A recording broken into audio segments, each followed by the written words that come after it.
Hello, welcome everybody. Welcome to Lowell Observatory and welcome to the Lowell Universe Theater. My name is Lisa Chen. I'm the content manager in our public program. This Worlds Reveals speaker series usually runs every Friday throughout the year, and we try to highlight state-of-the-art science research, but we also want to highlight a lot of diverse and exciting topics related to astronomy. And so in this past few months, we have talks like music and art and astronomy, animals and astronomy. And also we have some historical talks as well. And so today, I would like to invite you to keep coming back and join our speaker series. Today we have very special Worlds Reveal speaker series on Thursday. And thank you again for being here. We have Dr. Wes Ryle from Cincinnati Observatory. Wes is involved in lots of variety of programming at Cincinnati Observatory, including classes, community outreach, and special events, also focused on astronomy. Just these past few days, Wes is visiting us for the Alliances of Historical Observatories meetings, and he is very kind to offering us this free public talk on the search of Planet 9. So please welcome Dr. Wes Ryle.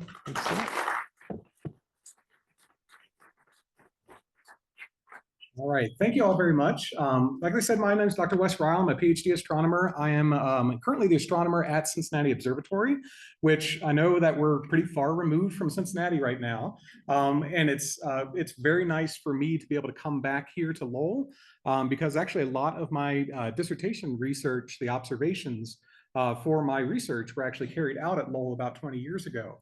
And I fell in love with the town of Flagstaff. And so pretty much any chance I get, I like to come back out here. And it's very special to be able to give this presentation here, especially in this new center, which is really, really fabulous and absolutely stunning, you know, compared to the way things were just a few years ago, and definitely 20 years ago when I was here. So I chose to talk about the search for Planet 9, which is intentionally vague because it's going to be a little bit about the search for the original Planet 9, Pluto, because of course we're here at Lowell Observatory and you've got to talk about Pluto.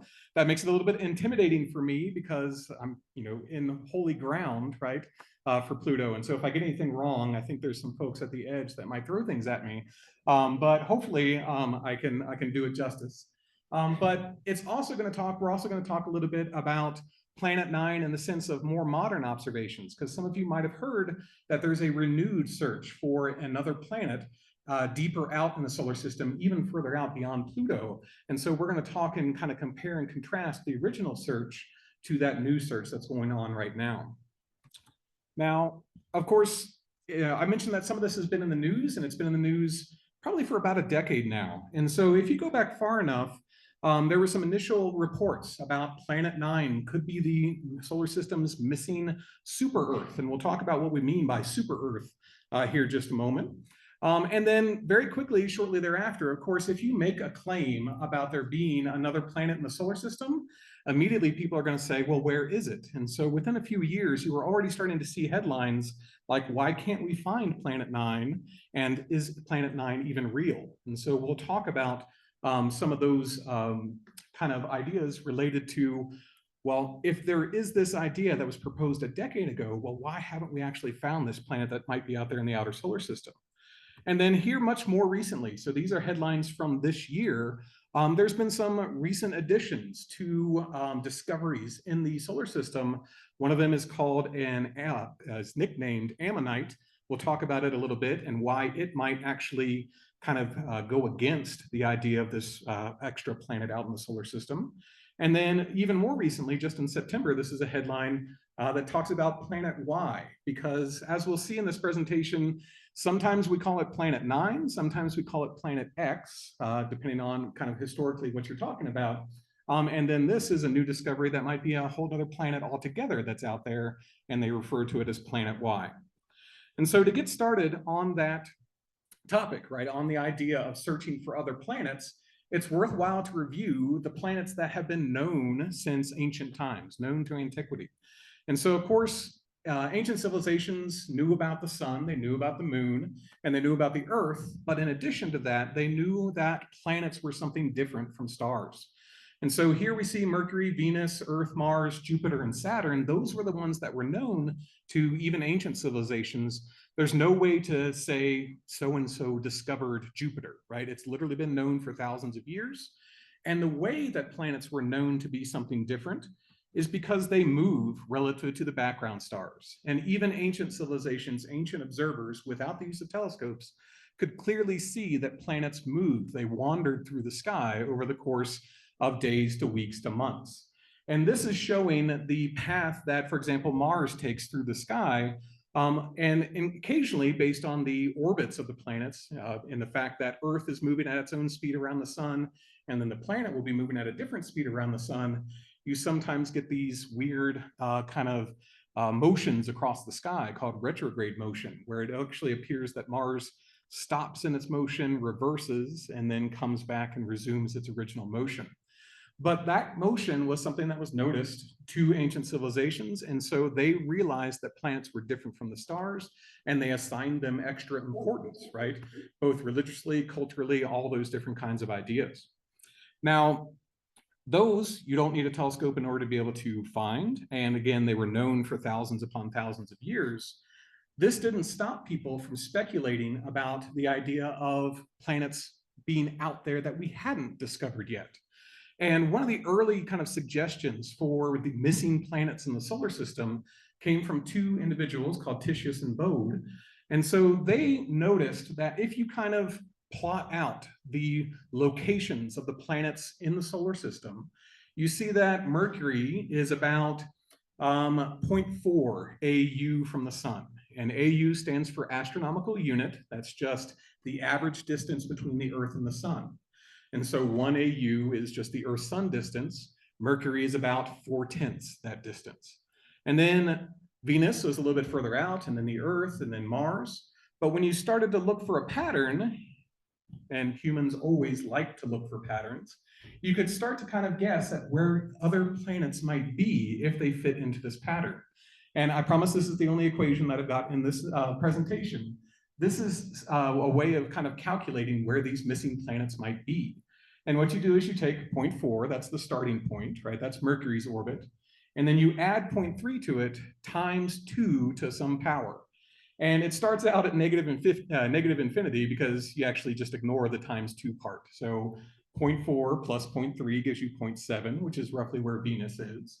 And then if you have 2 to the 0th power, that's adding 2, or sorry, multiplying by 2. So you have 0.4 plus 0.3 times 2. That gives you 1. That's where the Earth is. And then you keep moving further and further out, and you get the distances to Mars, Jupiter, and Saturn. And they fit this pattern pretty well. And so they said that, well, if this pattern exists for the planets that we have now, maybe there's other planets further out that might fit this pattern. And there was also a planet that was missing in between Mars and Jupiter, if you use this method of calculating where planets should be. Now, that was just speculative, right? Looking at patterns in the actual positions of the planets in the solar system so far. But it took a little while before we were actually able to find a genuine planet that was not known to antiquity. And it was actually found by accident by William Herschel. He was actually cataloging some faint stars, basically just finding and mapping out the locations of some very faint stars. And he came across this object that he noticed moved relative to those stars over the course of a couple of nights. And so just like I mentioned before, if it's moving relative to the stars, there's a chance it might be something like a planet. More likely, it's going to be something like an asteroid or a comet. But in the case of Herschel, he actually lucked out, and it did turn out to be a planet. And Uranus, discovered in 1781, it's actually just at the border of human vision. So at the level where you could technically see it with your naked eye, if you're at a very, very, very, very dark site and away from the moon, away from any city lights, you could technically make out Uranus in the sky. It's just at the edge of human capabilities. And so this was the first case of finding a planet outside of our solar system, or in our solar system, that wasn't known to the ancients. And shortly thereafter, in 1801, that's where we discovered another object.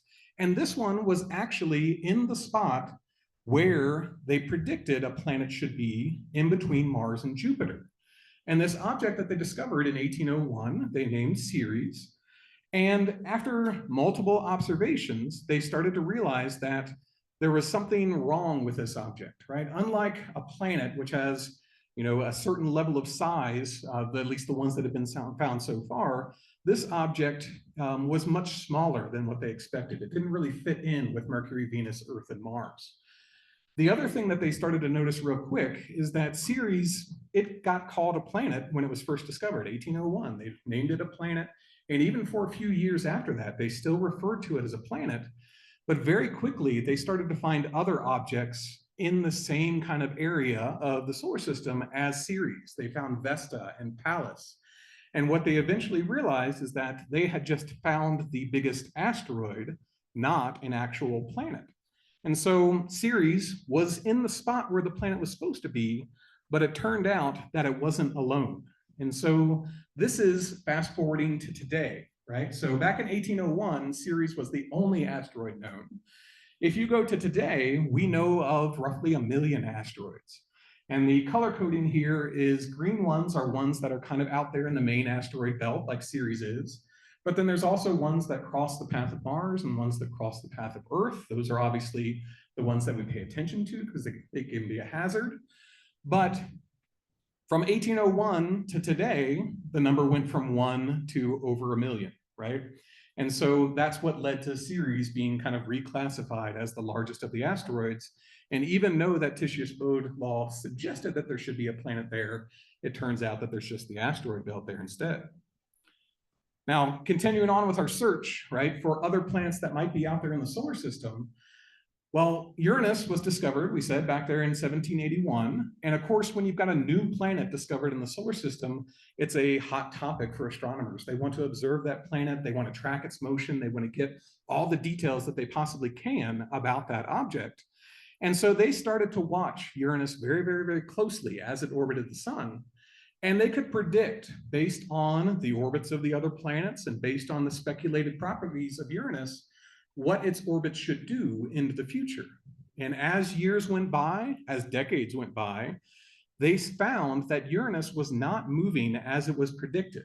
It was starting to drift further out in the solar system as if it was being pulled on by an outside object, another planet further and further out in the solar system.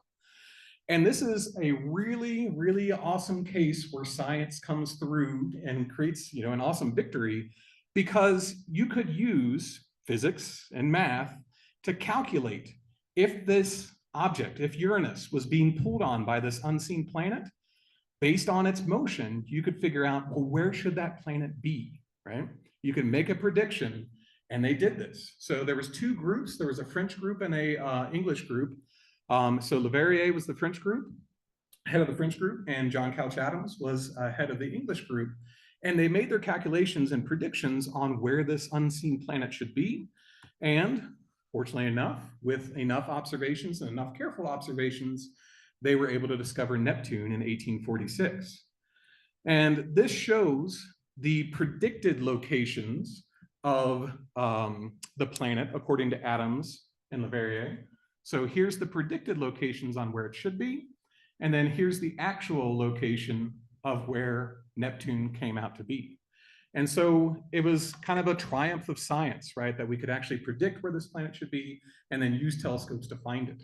Neptune is so far away and so faint that you cannot see it with the eye. You have to have a telescope in order to be able to see it.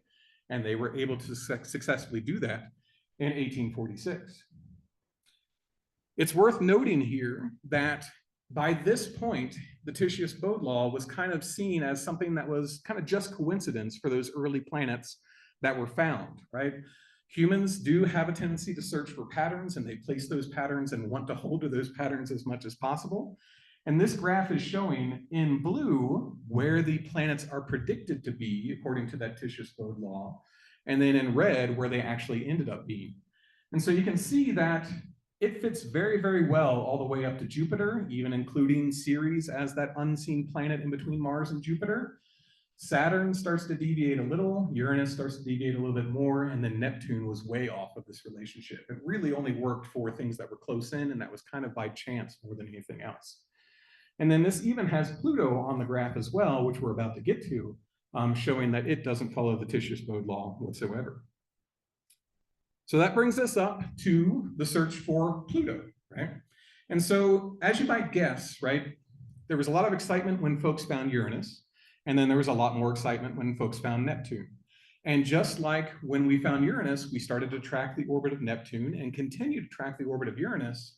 And by some folks' calculations, based on the knowledge that we had of the planets as they were right then, which was limited, we saw evidence that there was still some other unseen body out further in the solar system that we didn't know about yet, that we hadn't found yet. Some folks refer to this as Planet 9 because there was 8 planets in the solar system at that point. But Percival Lowell often referred to it as Planet X. And of course, we're here at Lowell Observatory, which a large part of this observatory was the search for this 9th planet in the solar system that was deemed Planet X. Now, I'm not going to spend a whole lot of time on the actual search and the actual finding of Pluto because you've got an entire center around you that's devoted in part to the discovery of Pluto. But it was this idea of Percival Lowell, the founder of Lowell Observatory. And then eventually, unfortunately, after Lowell's death, it was Clyde Tombaugh who was actually responsible for finding the Pluto based on these predictions on where it could be. This is actually one of the early discovery images of Pluto. You can see the dates there, January 23rd and January 29th of 1930. And if you look real close, there's a tiny little arrow, right? So that tiny little object right there, and that tiny little object right there, everything else in the image is a star. And then that tiny little thing that's moving is Pluto. And this is how they would search for it. Now, a long time ago, you would literally just kind of compare your sketches one night to another. That's what Herschel was doing. By the time Clyde Tombaugh was doing this, he had a device called a blink comparator, which literally means that he could blink back and forth between a couple of plates, a couple of images. And when you're blinking back and forth between images like that, it becomes a lot easier to pick out whatever it is that's moving, the one thing that's changing. So that made his job a little bit easier, but still definitely not as simple and straightforward as you might imagine. We'll talk a little bit later about how today modern ways of doing this are a lot more efficient just with the aid of computers and processing power. So that was the discovery of Pluto, 1930. Folks were excited once again. We had a 9th planet in the solar system. This is jumping ahead quite a bit to more modern times where the New Horizons probe did its close pass of Pluto about a decade ago. And if you're still in town tomorrow, Friday night, for this same lecture series, Alan Stern, who is the lead of the New Horizons space probe that was sent out to Pluto, he's actually giving the talk tomorrow. And so that would be a good reason to come back if you're still in town. Now, the problem became very similar to Ceres in the sense that Pluto didn't necessarily match the expectations of what we thought it was when we were searching for it.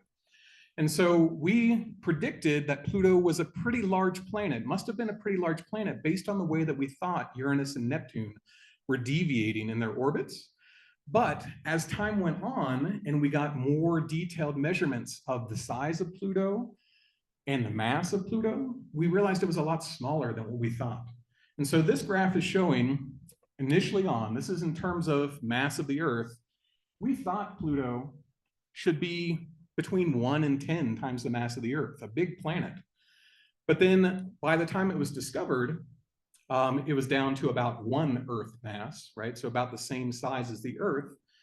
And for many decades, we didn't have better technology, better telescopes in order to make improvements on that. But eventually, as you get up into the 1960s and then up to 1980, you notice that Pluto's mass was revised down substantially.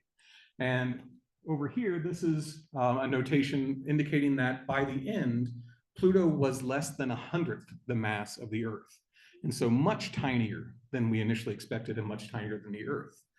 And so this was a little bit weird because we initially thought this was a large planet out there. It turns out to be small. And it turns out that our initial ideas about the deviations in Uranus's and Neptune's orbit were actually due to the fact that we didn't have those planets' masses measured accurately either. And so the whole premise for searching for Pluto in the first place turned out to be something that didn't exist, right? Uranus and Neptune were actually behaving like they were supposed to if we had known the mass correctly, and we had just found Pluto by chance. Now, again, I'm in Lowell, I'm at holy ground for Pluto, right? The problem became that history started to repeat itself in terms of what happened with Pluto and what happened with Ceres that we talked about before. So Ceres, remember, was the first asteroid that was found, but very, very quickly, within a few years, they started to find other asteroids up until the point today where we know of millions of asteroids. With Pluto, it's much further out in the solar system, which means that things are much, much, much harder to see and much, much harder to find. And because of that, it took decades before we really started finding other objects out there that were similar to Pluto. But today, we know that there is a whole belt of objects called the Kuiper Belt.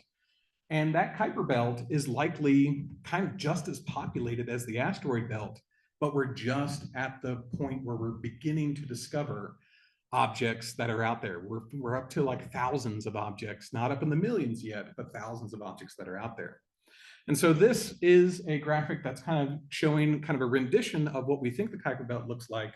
And you can see that yellow tilted orbit in there is actually the orbit of Pluto, and it belongs to the Kuiper Belt. And this is part of the controversy that led to Pluto being reclassified. And of course, I'm not going to give my opinion on Pluto's reclassification. Don't try to frame me by asking questions later at the end of the talk, because like I said, there are Lowell employees here that will literally drag me off the stage depending on what I say. So the problem came about, the reason that the whole reclassification came about is because we started to find these other large objects in the Kuiper Belt. And so sometimes we refer to these as Kuiper Belt objects or KBOs. Sometimes we refer to them as trans-Neptunian objects because they're close, relatively close in orbit to Neptune and influenced by Neptune's gravity. But this graphic shows some of the other ones that have been recorded today and estimates of their size compared to Pluto itself. Keep in mind that the only image that's real there is the image of Pluto and its moon Charon. All the other ones are just artist renditions because we don't actually know what they look like. We can guess at what their color is and guess at what their brightness is, but don't actually have detailed information about their surfaces.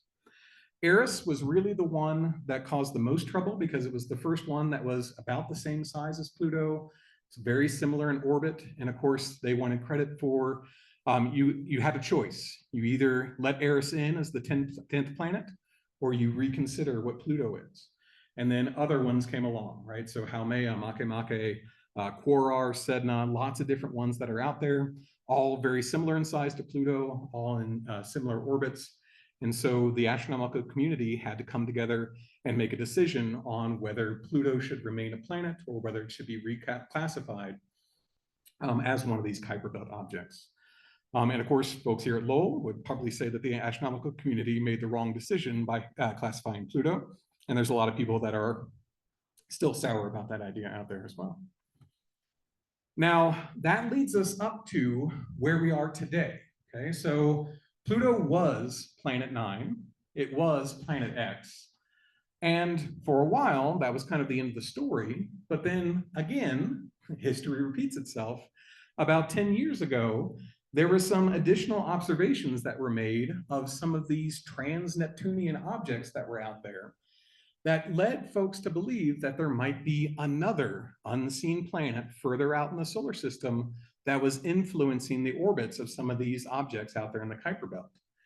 And the reason that this is only happening now is that these objects are 30, 40, 50, 60, even higher AU away from the sun. So you're talking like 80 times the Earth-Sun distance away from the sun. And that means that these objects are very, very far away. They're receiving very little sunlight from the sun. And then that light has to be reflected back here to Earth. That makes them very, very, very difficult to see. They're just way, way, way too faint. And so you need very, very big telescopes in order to be able to see these objects. and you need very, very sensitive cameras. And it's only really in the last 10, 20 years where that's kind of been possible. And so this graphic, this animation is showing you kind of a sense of scale. It's going from the inner solar system with the 4 terrestrial planets, and then zooming out to the outer solar system with Jupiter, Saturn, Uranus, and Neptune. And then it zooms out even further to show you the orbits of some of these trans-Neptunian objects. These are technically called extreme trans-Neptunian objects because they have orbits that don't bring them very, very close to the sun at all. And so here's where those objects were discovered about 10 years ago. And you notice that they all have a tendency to be on the left side of this diagram. They're all oriented, kind of clustered over there to the left side of the diagram. And when that was initially found, it was suspicious because you would think that if objects out there in the deep solar system were orbiting just kind of randomly, then their orbits should also be distributed randomly around the solar system. And you'd see them going kind of in all sorts of different directions. But at least initially, from some of the early data about these extreme trans-Neptunian objects, we saw that they were clustered in one direction in the solar system, and their orbits actually shared characteristics that was statistically unlikely for them to be shared. And so there was a group that suggested that this might be because of an unseen planet affecting the orbits of these trans-Neptunian objects, of these Kuiper Belt objects. And so this renewed the whole idea of a planet 9. And in the very last scene here, it pops up with a hypothetical orbit for this planet 9. And you can see it stretches way far away from the solar system compared to what we're used to for planets. And based on how these other Kuiper Belt objects are being influenced, you could make guesses at what the properties of those planets what the property of planet 9 must be. And at least initially, about 10 years ago, this was the predicted properties of that planet, planet 9. And so you can see it was predicted to be around 10 times the mass of the Earth. So this is a significantly large planet. But remember, that's what Pluto was initially expected to be as well. About 2 to 4 times the radius of the Earth. The period, that's how long it takes to go around the sun once, between 10 and 20,000 years. And so, right, our revolution takes 1 year. Saturn, for example, takes 30 years to go around the sun. This is a planet that would take thousands of years to go around the sun. At its furthest point, it's all the way out at 1,200 times the Earth-Sun distance. Eccentricity is a measure of how stretched out the orbit is. And so most planets have circular orbits. This would be very, very stretched out.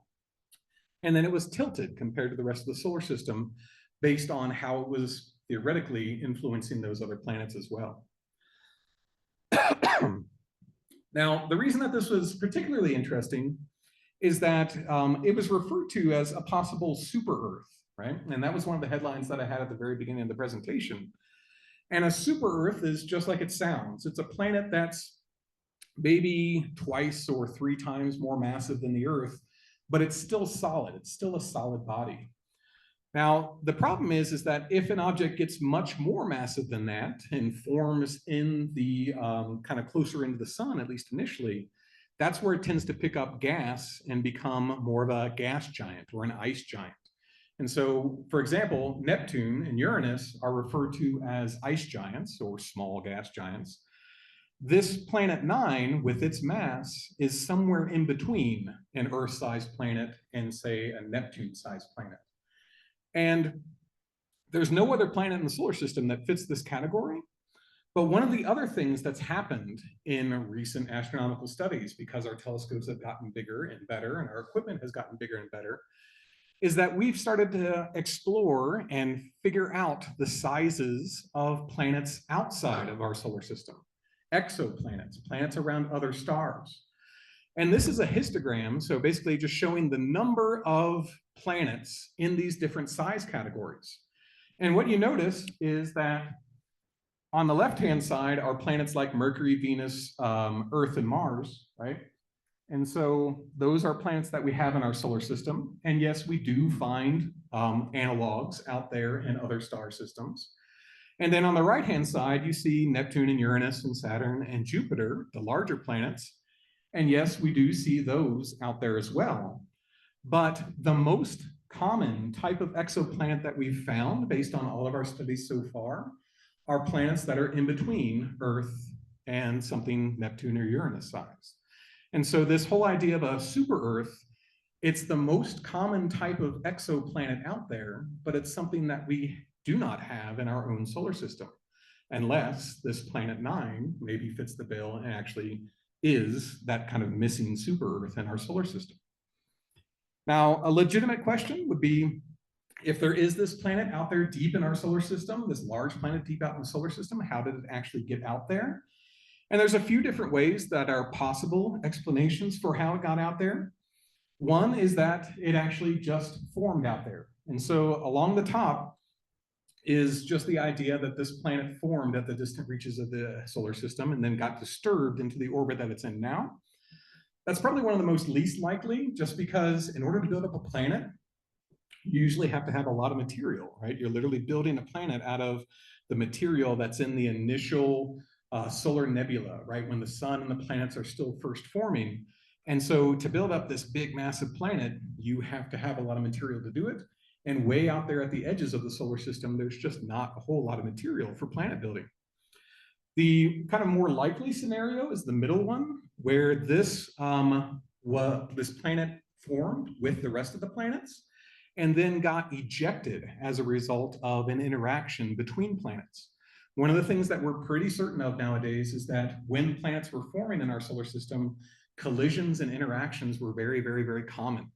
For example, there's the idea that our moon was formed from a collision between Earth, right, the early Earth, the proto-Earth, and another planet that was about the same size as Mars that collided with the Earth, stripped off a bunch of material, and actually created our moon. There's also the same idea for why Uranus is a planet that's tilted on its side. It might have undergone a violent collision in its past that actually knocked it off of its axis. And so collisions happen, interactions happen. You can end up with planets being ejected out to more distant orbits. And then another kind of a little bit far-fetched idea is that perhaps it was a planet that was either taken from another star, so it was in a distant orbit around another star, and the sun passed close to that star and stripped off the planet. Or we know of what's called rogue planets, which are planets that have been completely ejected from their star systems and are wandering through interstellar space. If the sun happened to pass close to one of these rogue planets and captured it, that could have been an explanation. Now, I mentioned that the whole idea of possibly migrating, planets migrating around, is probably the most likely. And that's something, again, that we have seen in the kind of historical record in terms of how things likely moved around in our solar system very, very early on, when the planets were still first forming or shortly thereafter. For example, there's a period that you might have heard of called the late heavy bombardment, which is when a lot of the big impacts happened on our moon. And it's likely that that late heavy bombardment of lots of debris coming into the inner solar system happened because of shifting around of the outer planets, migrating of the outer planets that stirred up some of this debris in our solar system. And so we know that this kind of motion was likely taking place. Perhaps it explains where planet 9 ended up ejected further and further out in the solar system. Now, as with any kind of scientific hypotheses that you put out, you have to try to gauge, well, is this something that we can try to verify, that we can try to prove? What alternative hypotheses do we have that might explain it? And there's a lot of astronomers that actually think that it might not be that these orbits of these objects are clustered. It might just be that these are the ones that we found first due to what's called observational bias. And that's because I mentioned just a second ago that finding these objects is incredibly hard. It's just at the borders of our capabilities. And so when you're doing something that's just at the border of your capabilities, that means that there's usually a limited amount of telescopes and a limited amount of instruments that are doing those observations. And that could mean that that particular telescope or that particular observatory has a bias that is making it only look maybe at one portion of the sky, or maybe only be able to do very, very accurate measurements, very, very precise measurements in one portion of the sky.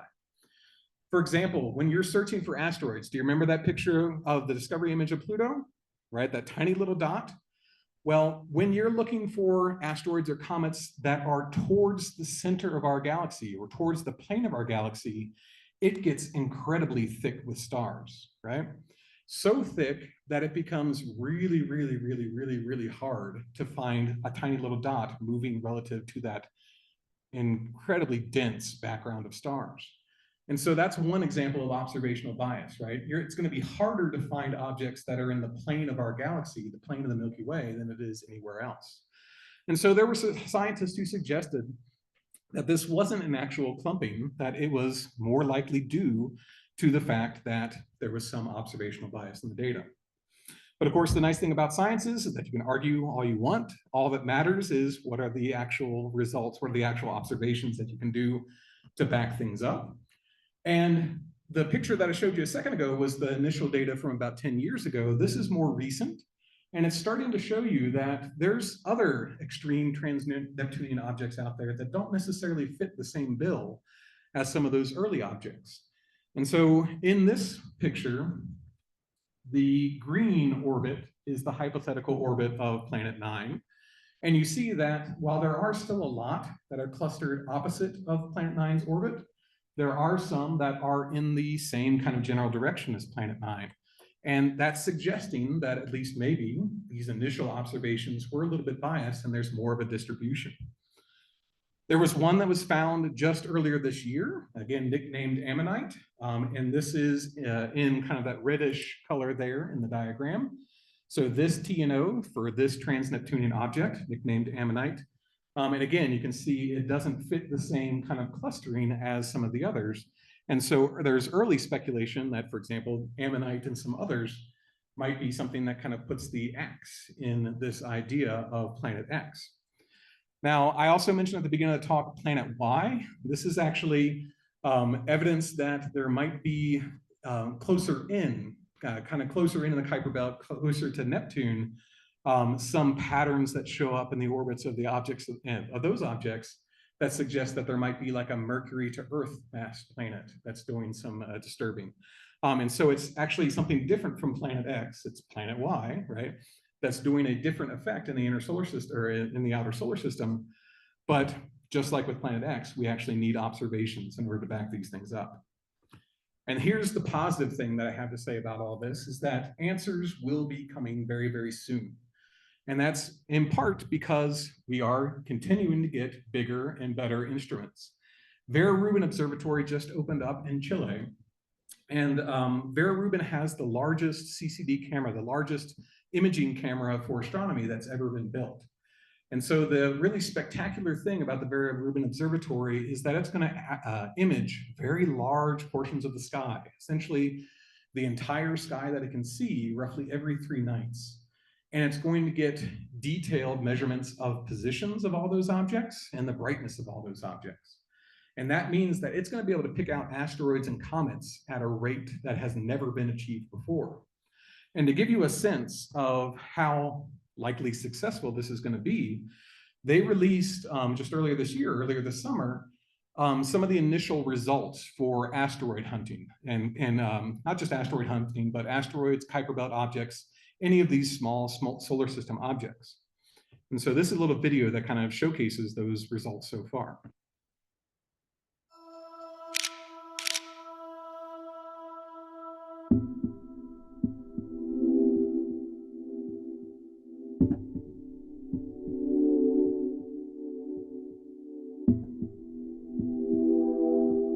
Just like with those Pluto, these are images of those asteroids.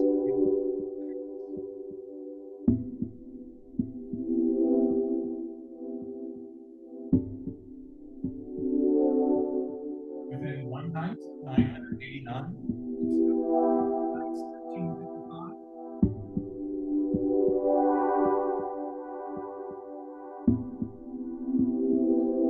Observations in kind of 3D space where those asteroids are located. They're in the asteroid belt.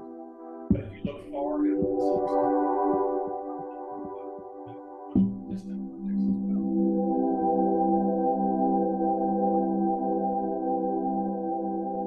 A lot of that detection is automated, which is really, really, really, really nice for it to be able to do those automated observations. Some of them will require folks to be able to have to go through the data and sort through it in more detail.